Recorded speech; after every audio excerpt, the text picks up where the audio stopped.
Welcome to Psychos and Sociopaths. Today we're coming home.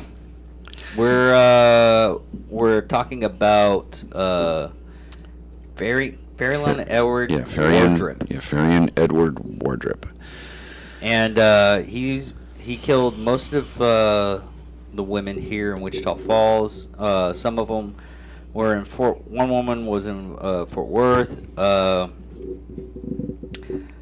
But his background, he was born in Salem, Indiana, to George and Diana Wardrip. Would you quit? I can see it in the corner of my eye. Bugging me now. Yeah. He has only one brother. He was the firstborn. There's no news articles or TV reports of the experience of any type of mental or physical abuse during his childhood. So basically, he was more or less an asshole. Yeah. In 1978, at the age of 19, he joined the National Guard. After 6 years of service, he was released from the National Guard under a less than honorable discharge. The discharge was due to smoking marijuana, disorderly contact, and multiple abuses with absence without leave, AWOL, during his military service. He married his first wife, Jonah D. Jackson. The couple had 2 children together. The marriage was tarnished by Wardrip's drug and alcohol abuse. Same year, he worked as a janitor at Wichita Falls General Hospital. Is that just the United Regional now? Yeah. Well, yeah, Wichita General. Yeah, it was right there on. What is it? It's the corner of.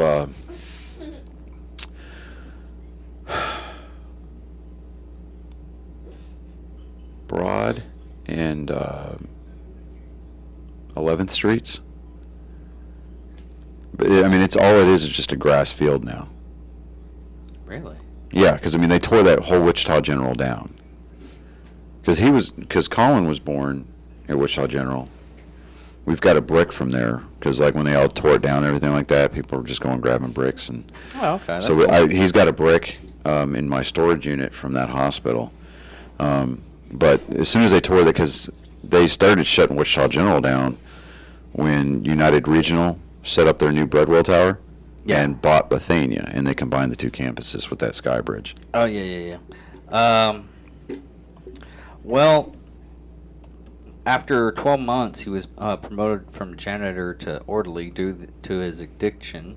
He was unable to maintain employment and was bouncing between jobs. Jonah's parents helped the couple financially by paying their rent and buying their groceries. Tired of Wardrip's. I keep on thinking of Operation Enduring Freedom Guy Warship. Yeah. If you actually watch this, sir, sorry, Troy. I keep on messing that up. And addictions in 1985. She separated from Wardrip, taking the children with her. She soon filed for divorce, granted in October 1986. His first victim, Terry Sims. She worked as a part-time EKG specialist at Bethania here in town while attending nearby MSU, or Midwestern State University, back when they were still called the Indians. You remember that?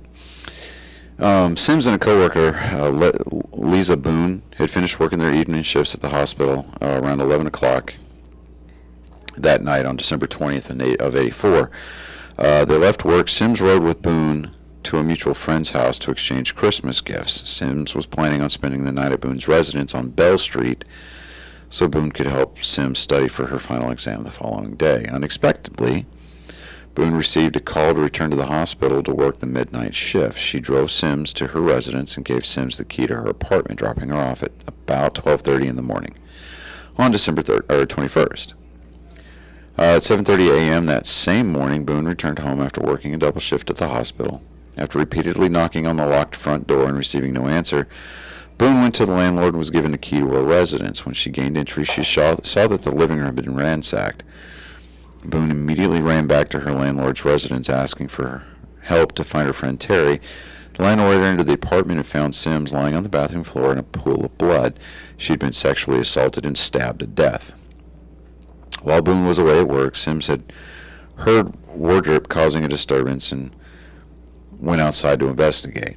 Wardrip lunged at Sims, and she ran back into the apartment and locked the door. Wardrip targeted her for no apparent reason and broke the door down after she locked him out. Wardrip, who stands at 6'6", weighing about 220, grabbed her. She's 5'3", weighed 94 pounds, and he basically just kind of had his way with her. Because of her resistance, Wardrip bound her hands with an electrical cord.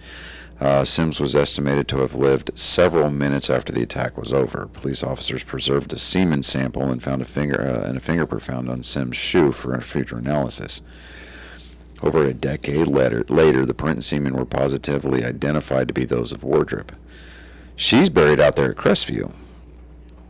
And the next one is Tony Gibbs. Tony Gibbs, 23, disappeared in January 1985. While employed at Wichita General, Gibbs was no more than 5 feet 1 inch tall, weighed 94 pounds. Wardrip came across Gibbs at 6 o'clock in the morning. After he had been out walking all night, he knew Gibbs because she was a registered nurse at the same hospital. He worked as an orderly. This is the time frame that he was working as an orderly. Gibbs offered Wardrip a ride, and after he got in her car, he began hurling. Wow, that's weird. Hurling her around and screaming at her. Okay, all right. So then that's a weird wordage on this one. Well, okay, so like he started like throwing her around inside the car. I guess they wanted to. Whoever wrote this entry, I guess they just wanted to use their thesaurus. I don't know. Anyways, moving on. He then forced Gibbs to drive down an isolated dirt road to a field. 2 days later, after her abduction, her car was found within a few miles of the hospital. On February 15, utility workers found her naked body in a field at the southwest corner of West Jenstitz Road on Highway 281 in Archer County, 1 mile south of Wichita County line. Where is that at? Jenstitz Road, 281, Archer County. Okay, so 281 goes out towards Arrowhead. No, that's going to be. Is it? I think. Here, hold on. Yeah, I think you're right. Let me double check here. While you're doing that, the original suspect for her death was Danny Lafton, 24, was initial suspect of Gibbs' murder because he often rode his motorcycle near the area where she was killed, and because he had met her at a nightclub days before she was killed. He also failed the lie detector test and made suspicious statements. Laughlin was then tried, even though comparison of Laughlin's DNA with the DNA from the semen of the murder scene was unsuccessful, and only circumstantial evidence. And yeah, you're right. 281 is like Henry Grace Freeway that runs along the eastern side of town, southeastern side of town, going out like towards. It skirts around Jacksboro Highway. Yeah. So West Gents Road is out there. It's actually more off of Crestview Memorial Road, because you take Rathgaber. Yeah. And then you go down. West Gents Road will run into Cooley Road. I mean, dude, there's a lot of. Let me see here. What was the name of that cross street? Yeah, because that looks like 1954. Yeah, yeah. So you're right. It was going out towards like Lake Arrowhead, but Because that's the only road to get to Lake Arrowhead, effectively. yeah.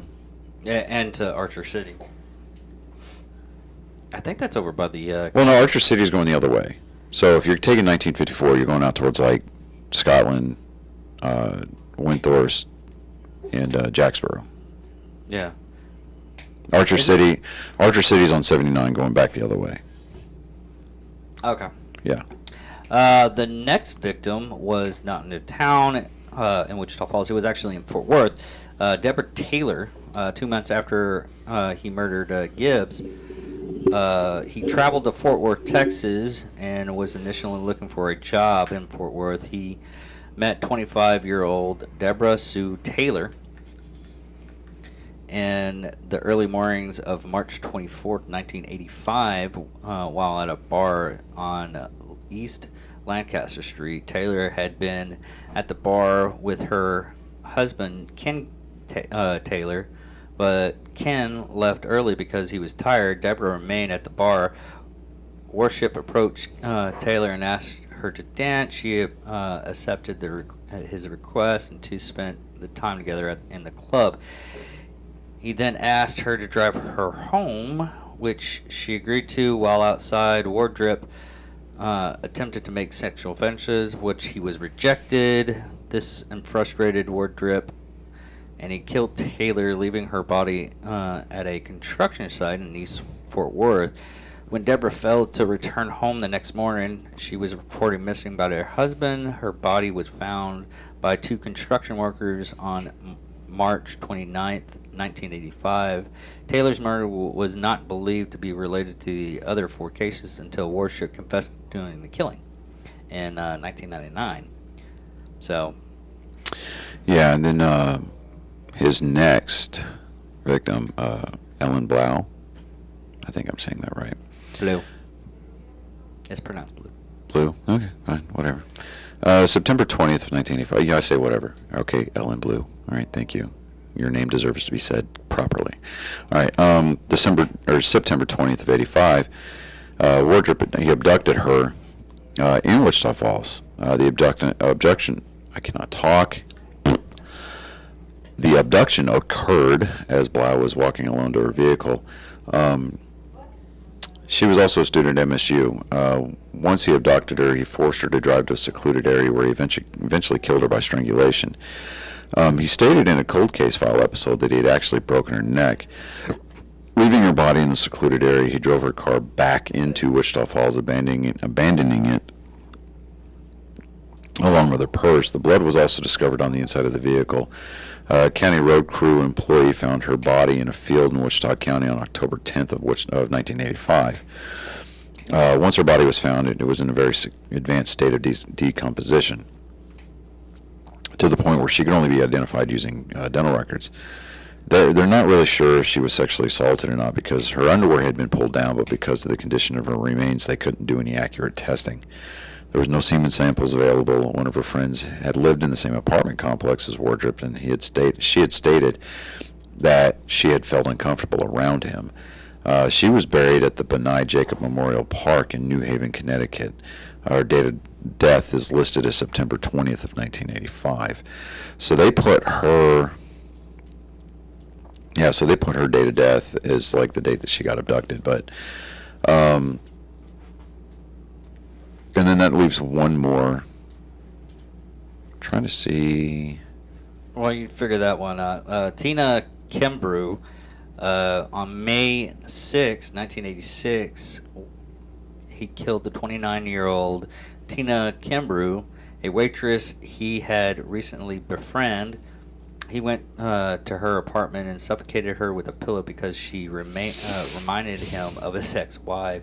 I'm sorry I laughed about that, but that's kind of fucked up. Prior to discovering her body, neighbors told police that they had seen a white man, 6'2" tall, with dark brown hair, wearing a baseball cap, leaving the complex. Danny Lithin, who had been suspect in the death of Tony Gibbs, was ruled out as a suspect because he did not fit the description A few days later, on May 9th, Wardrip called the police from across the state of Galveston, threatening to commit suicide. Once the police arrived, he confessed to the murders. He was sentenced to 35 years in prison.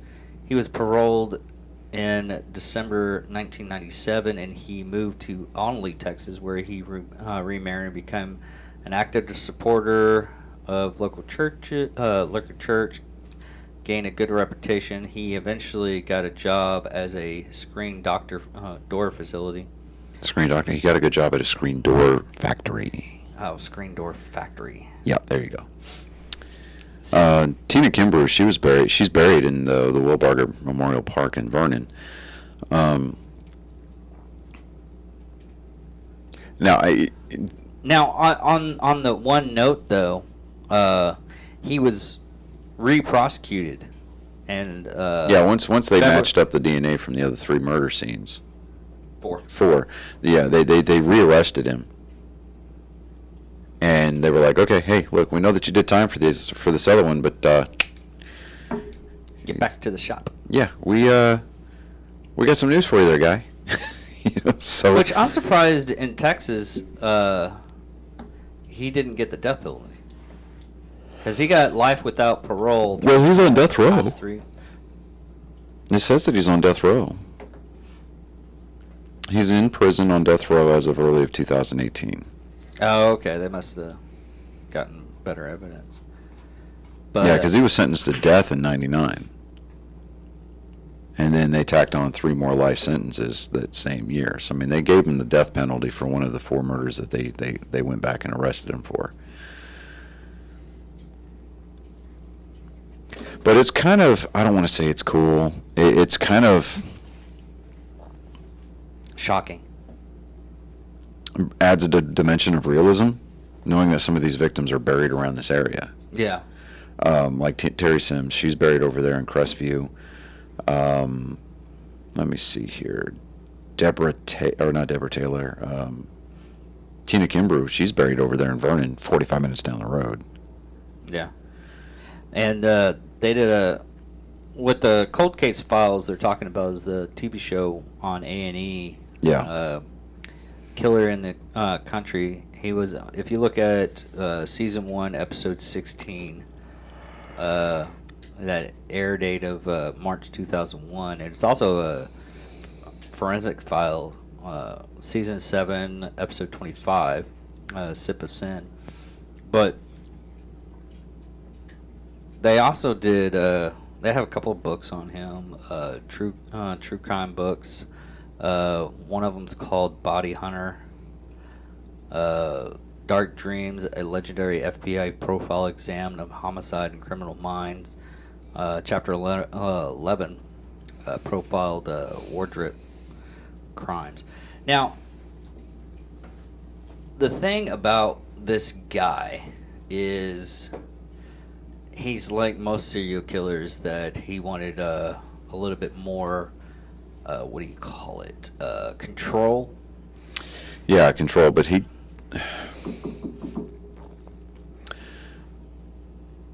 stopped killing, though. Yeah, and I'm not trying to give him props, but he stopped killing. So it's almost like he kind of got his moral compass.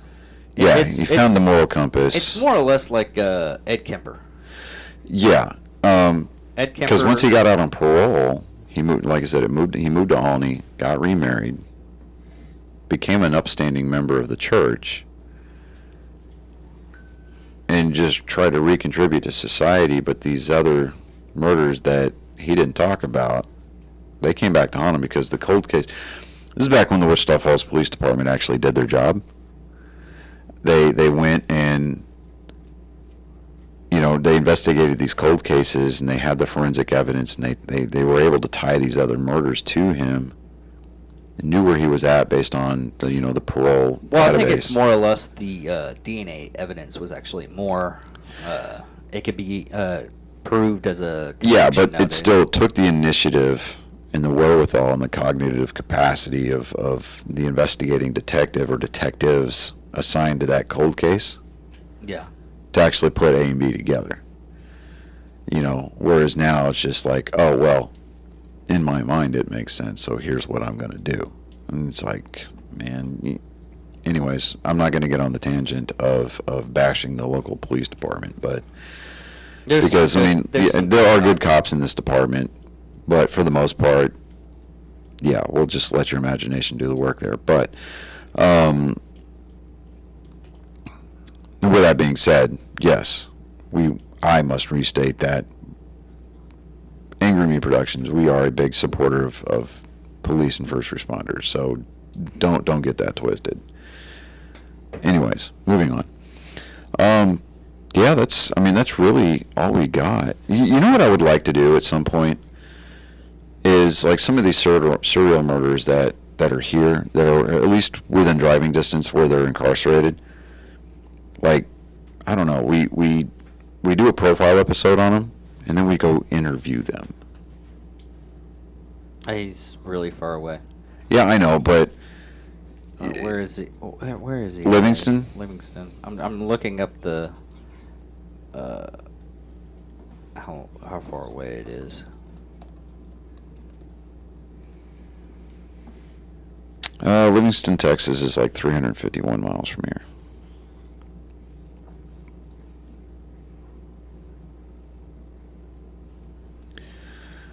Let me see here. Oh, that's just north of Houston. Yeah. Northeast of Houston. So like if I'm taking 45 down to Lake Jackson. Yeah, then you go on 190. Yeah, well, as soon as I hit Huntsville, I could take 190 all the way across through Oakhurst, Point Blank, cross Lake Livingston. There's a bridge that goes across Lake Livingston. You can get over to Livingston in itself, but man, golly, that's not too terribly far. There's a well, I guess this month we could do a little bit of I would like to kind of do like the geography. There's another one that did 90 people. Yeah. Samuel McDowell. Is he still alive? Trying to get. Dang it! Come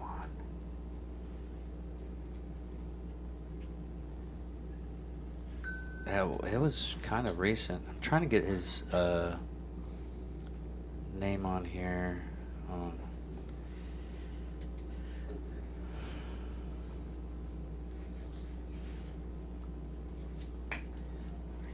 See if I can get this in here.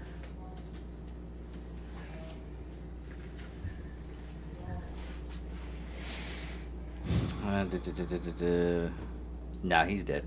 Okay. Well, like some of these guys that are alive, or females, some of these guys or women that are still alive. I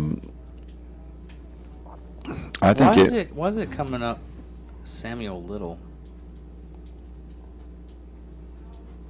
Yeah, it's Samuel Little. Okay. I don't know why it said McDowell on one of them. But anyways. Yeah, but anyways, I mean, it would be kind of cool. Actually, you know what we could do for this episode? And we'll try to put it on a Facebook if we do it. I'm just saying this, but we could actually go to the finding sites where they found the bodies and everything. Like here locally? Yeah. Ooh. Yeah. That is yeah, that's an idea. A little morbid, but it's an idea. I'm totally behind that. And I say it's a little morbid, but it's very morbid. There's no ifs, ands, or buts about it. It's very morbid. But we could make a compilation of the sites and everything. But and the thing I want to, I was just thinking about is, like, I really want to avoid things like, what's the word I'm looking for here? It's, we want to try to avoid.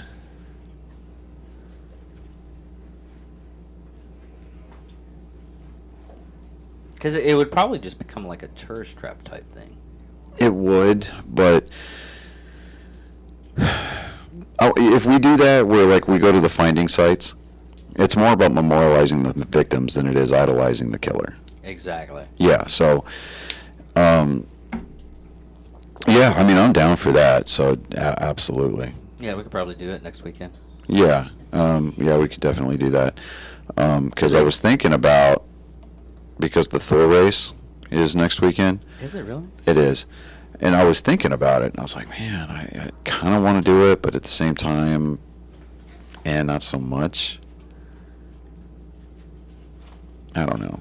Well, I did the Spartan race, so it wasn't that bad. Yeah, but it would be me, like actually being a participant, doing the, like doing the events or whatever. I don't know. Yeah, I mean, it's definitely worth, checking out. But yeah, we'll definitely we'll see how how it plays and just kind of go from there. Okay. Well, that's the end of this episode. Sorry if it wasn't that funny, but we went a little bit down the roads of looking at the sites and everything like that. Yeah, I mean, because we actually know, because we live in. Yeah, I mean, these areas are very accessible to us, but I mean, we poke fun at some of the serial murderers themselves, but and I guess because we've got that convenience of separation, as far as geography is concerned, that we can kind of turn that off, and it's not so much of a, hey, this is in our backyard kind of a thing. Yeah. I mean, every life that is lost to the hands of a murderer, a serial murderer, whatever, whatever it is, it's still tragic. Somebody's son, somebody's daughter, somebody's mother, father, brother, or sister, they're lost forever. They're never going to come home. You're never going to laugh with them again. You're never going to be able to hold them again. But when we try to poke fun at the murderers themselves, we take deliberate steps to not include parody of the victims, because the victims, they didn't have a say-so in the matter. I mean, they had that choice taken away from them, and they were, for the most part, they had a degree of innocence to them. Okay.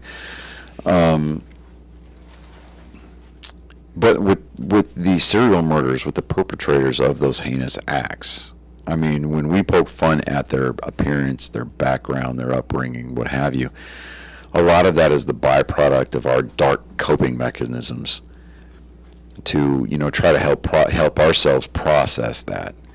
How can another human being do that to another human being? I mean, that's our dark humor, coping mechanisms, for the most part. So but yeah, I mean, I think we should probably do that. We should probably try to go see if we could find these, because there's got to be a database somewhere here in town, or at least in county records, of where where they were found. Well, a lot of the places on here are actually on the website. Like, so there is a website out there. Yeah. Okay, but yeah, I mean, we can try to, for some of them. For some of them, yeah. So I mean, what we can try to do is we can do an episode where we can do a compilation of footage from the different find sites, and one of them was in an apartment complex. It doesn't say the apartment complex though. Yeah, well, I mean, apartment complexes here in town, they change hands so many times. Yeah. It's just like, because you remember the one that's over there on Midwestern Parkway. It used to be called the French Quarter, and it's called something else now. So and especially that one, what is it? I think it's called The Place or something like that. It's on Southwest Parkway, over the by All American Car Wash. Park Place. Is it called Park Place? It used to be called something else. It was called the Elms, and then it was like something else, and then they put that god-awful artwork out front. it changed hands since then, too. Yeah. I know which one you're talking about. The one over here by, Oh man, what is the name of that? I think it is Park Place. Yeah, something. But anyways. That's Yeah, if we do that, if we do a compilation video of the different find sites around town, around our area, I mean, that is to absolutely memorialize the victims. the victims. So, that's something that we'll handle with kid gloves, and something we'll put our due diligence into, because I mean, those families, they've already been through hell. So we're not trying to reopen the wounds, but it's definitely something that we want to bring to the attention of the people that live here in the area that listen to our show. Past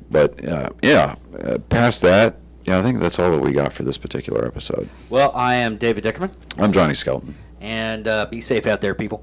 Yep. Keep your head on a swivel. Stay frosty. Yep.